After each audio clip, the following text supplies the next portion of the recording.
Ravens flock, what's going on? We coming off our most impressive win so far this season. We just dominated the Detroit Lions 38-6. And again, this is not the old Detroit Lions that everybody expects to lose and get destroyed every week. This is the best Detroit Lions team that has been constructed in years, at least a decade, arguably multiple decades. Like this is a not a perfect but a relatively stacked team. We just came through, and this is the same Lions team that just at the beginning of the season they pulled off the upset against the Chiefs. They had the number one rushing defense. They had, if I'm not mistaken, they had like a top 10 passing defense. They had like a top five offense in the NFL, and we just went out there, took them behind the shed, and put them out of their misery. Like this was definitely the most impressive win of the season, and it really just boils down to the fact that this week our offense actually executed. That's the only real difference. Our defense has been playing lights out. Like so far this year, we've only allowed, like, our defense has only allowed, like, I think like six offensive touchdowns in like seven games. Everybody balled out. Arthur Malek got a sack. Kyle Van Noy got 2 sacks. Justin Madubuike got a sack. Odafe Owe got a strip sack.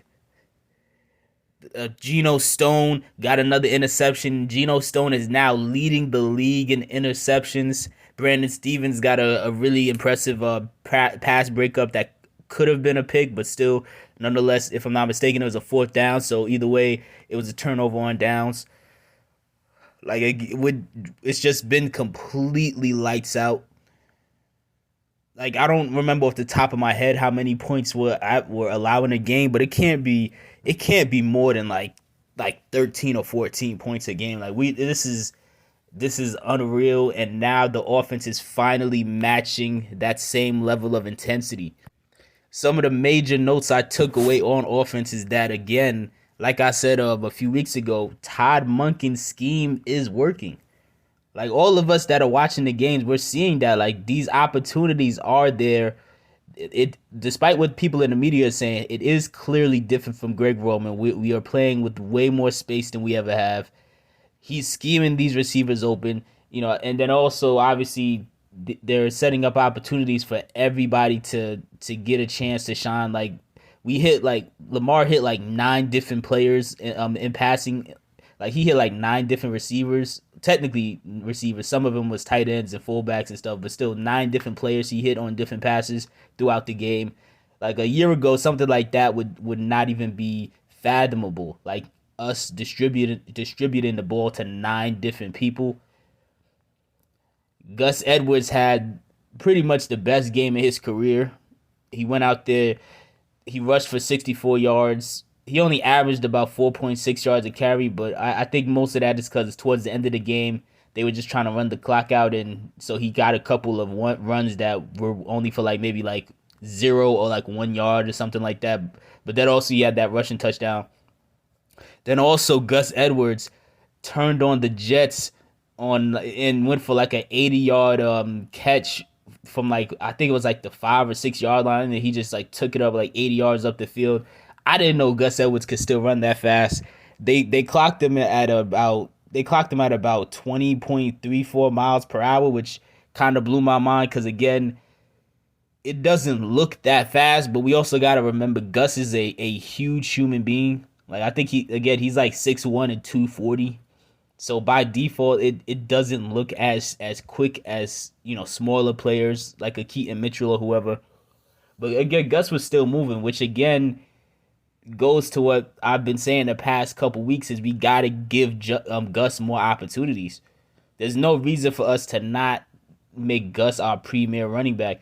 And that is basically what they've done so far, but at the same time, they still want to include Justice Hill because I don't know, for some reason Todd Monken just really likes Justice Hill, and I'm not against Justice Hill, but I'm against all these fumbles. Like it feels like it feels like we're just repeating ourselves, like we're just broken records at this point, talking about how many times Justice Hill is fumbling, how many times him and Lamar are having these wonky exchanges at the line of scrimmage where the ball just keeps getting loose. Like that's really not exciting to see.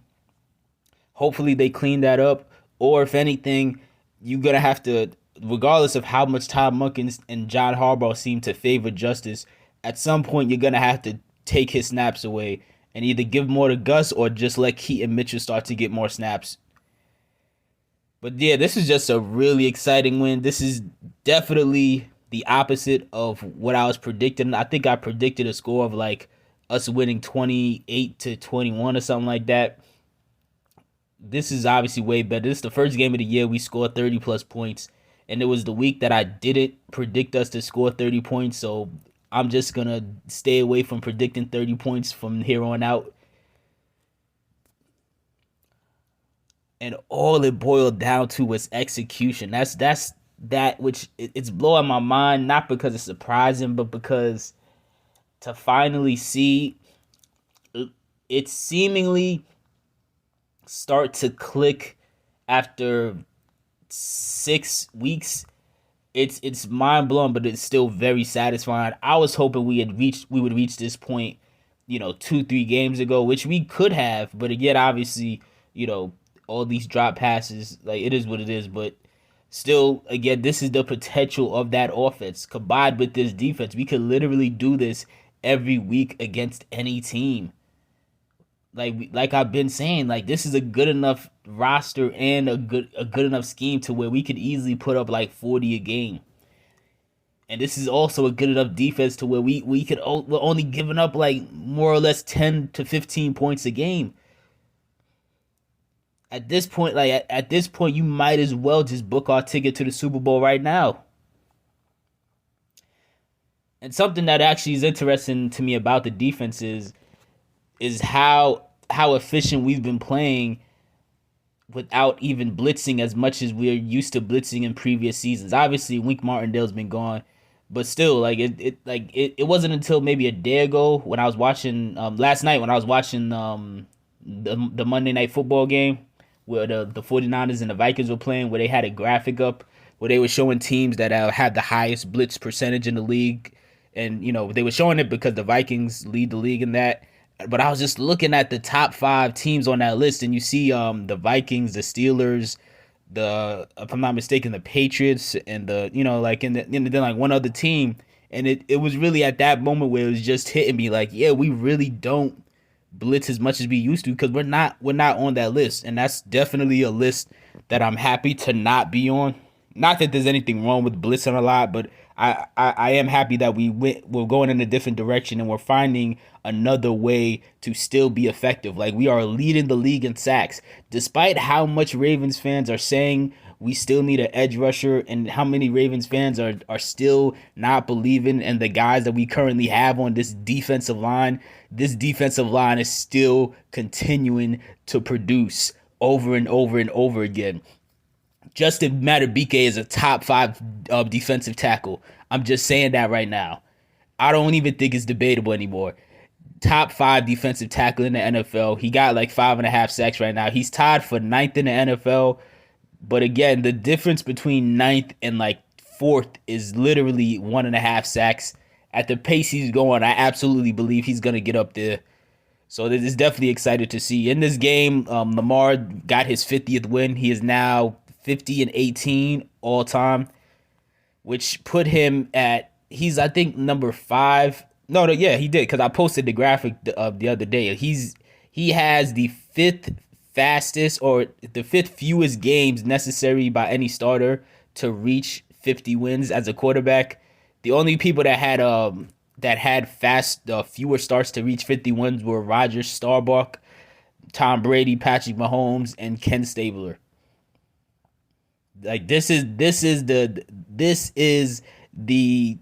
tier that Lamar Jackson is in, but yet you still have a bunch of people in the media spewing nonsense about how they trusted Jared Goff more than Lamar Jackson. Like, imagine how stupid these media people feel, and they feel crazy, because then they want to come back a day later or a few days later and say, oh, They get real defensive, and then they try to say that Lamar has to sell them consistency.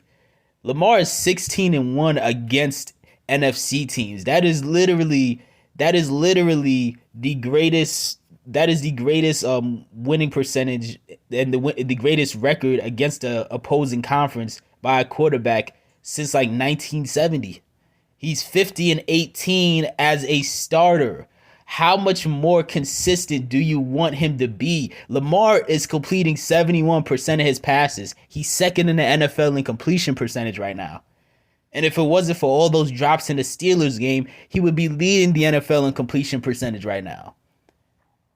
How much more consistency can you possibly sell somebody when this quarterback is literally 50-18?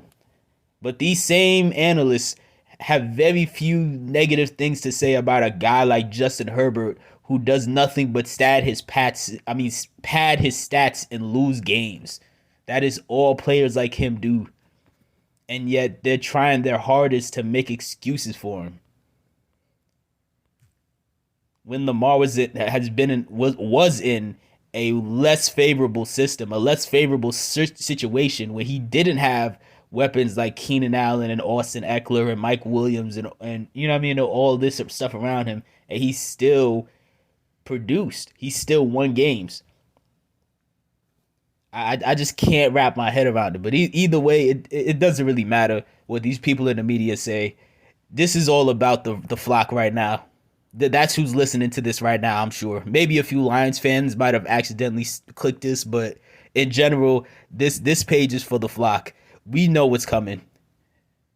Is this team perfect? It's not. It's not perfect at all, but it doesn't really matter. We have enough of the necessary pieces to make this Super Bowl run. It's not even up for debate. And if this game is the indicator of our offense finally starting to click, shout out to the O-line too. The O-line did the best job they've done all year protecting Lamar. Like 0 sacks they allowed. If this game is the moment where things finally click on that side of the ball, it's game over. We're about to go on a crazy run. Like you look at our next month of games, I don't see one game we could possibly lose. But again, this is still just an exciting game. Let me know what your thoughts are in the comment section below, and let me know what your favorite moment was of this game.